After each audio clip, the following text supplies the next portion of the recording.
வணக்கம் நண்பா. பொல்லாத கோவம் ரஜினி ரசிகர்களுக்கு வந்திருக்குது. ஓம் சக்தி பராசக்தி, திமுக ஒரு தீய சக்தி. அதாவது கரூர் வழக்கு இன்னைக்கு டெல்லியில நடந்துட்டு இருக்குது. எப்படி நம்ம மைசூர் மகாராஜா செந்தில் பாலாஜி 10 ரூபா பாலாஜின்னு அங்க போய் கிடுகிடுன்னு பில்டிங் ஆடுது. அந்த நியூஸ் போடல. கேள்வி பயங்கரமா கேட்டிருக்கிறாங்க, பதில் தெரியாம வேர்த்து பூத்து அங்க உட்கார்ந்துட்டு இருக்கிறாரு. அதை சன் நியூஸ்காரன் போட மாட்டேறான். ஆதவர்ஜுனா ரஜினி, ரஜினி ஆதவர்ஜுனா. 75 வருஷம் கட்சினாலும் திமுக கார கிரிமினல் காரையா. ஏன்னா சொந்த காசுல சம்பாரிச்சவன்ல ஊரை ஏமாத்தி சம்பாரிச்சவனுக்கு புத்தி அப்படிதான் இருக்கும். எப்படி மீடியா வச்சு தன்னோட பிம்பத்தை காட்டுறான் பாரு. எப்படி ஆதவர்ஜுனா ரஜினி, அதான் மேட்ரு. ஐயா ரஜினிகாந்த் ஐயா, உங்ககிட்ட ஒண்ணு கேட்கிறேன்.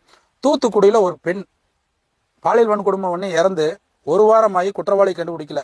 நீங்க இப்படி உட்காந்தீங்க. கரூருக்கு மட்டும் மிட் நைட்ல ஒரு ட்வீட் போட்டீங்க.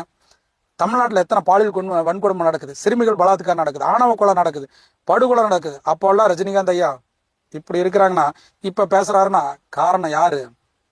திமுக தீய சக்தி. சரி, உண்மையாவே ரஜினி ஐயாவை யார் பேசுனாங்க கொஞ்சம் பாத்திரலாமா? கொஞ்சம் பாருங்க.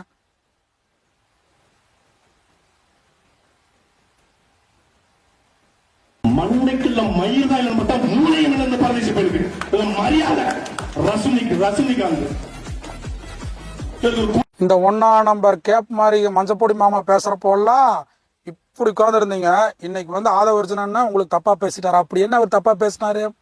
ஏன் நீங்களும் தான் ஒரு தலைமுறையவே ஏமாத்தி இருக்கிறீங்க. உப்பிட்ட தமிழ் மண்ணை நான் மறக்க மாட்டேன், நான் உயிர் வாழ்ந்தால் இங்கே தான் ஓடிவிட மாட்டேன், கட்சிகளை பதவிகளை நான் விரும்ப மாட்டேன், அந்த காலத்தின் கட்டளையை நான் மறுக்க மாட்டேன்னு சொல்லி கட்சி ஆரம்பிக்கிறேன்னு சொல்லி ஒரு தலைமுறையவே நீங்க ஏமாத்தி இருக்கிறீங்க. தெரியுங்களா? எங்கன்னு அப்படி இல்ல, சொன்ன வாக்கு சொன்ன சொல்லு. எப்படி வரானார் வந்தாச்சு. அதுதான் புரிஞ்சுங்களா? ஐயா ரஜினி ஐயா, காலம் பேசாது பதில் சொல்லுங்கிறீங்க. அந்த காலத்தை நாங்களே சொல்றோம். காலம் பதில் சொல்லும். இந்த மாதிரி திமுக தீய சக்தி வேலைய ஒழிச்சு கட்டுவோம். புரிஞ்சுங்களா? ரஜினி ரசிகர்களே, அதாவது மனசார சொல்றேன், நான் மன்னிப்பு கேட்டுக்கிறேன். ஆனா இன்னும் ரஜினி ஐயா நீங்க அரசியலுக்கு வருவாரு, உங்களை காப்பாத்துவாருன்னு நினைக்காதீங்க. காலம் 2026 வரைக்கும் போயிருச்சு. எங்களுக்கெல்லாம் நீங்க ஒரு அப்பா மாதிரி தான். ரஜினி ரசிகர்கள் எல்லாருமே எங்களுக்கு அப்பா மாதிரி தான். பாருங்க, எங்களை விடுங்க. இளைஞர்கள் ஒரு வழியில் போயிட்டு இருக்கோம். தாவேக்கா தொண்டர்களே, மனம் சோர்வடையாதீங்க. நம்ம களம் வேற, நாம மக்கள் பணிக்கு போயிட்டு இருக்கிறோம்.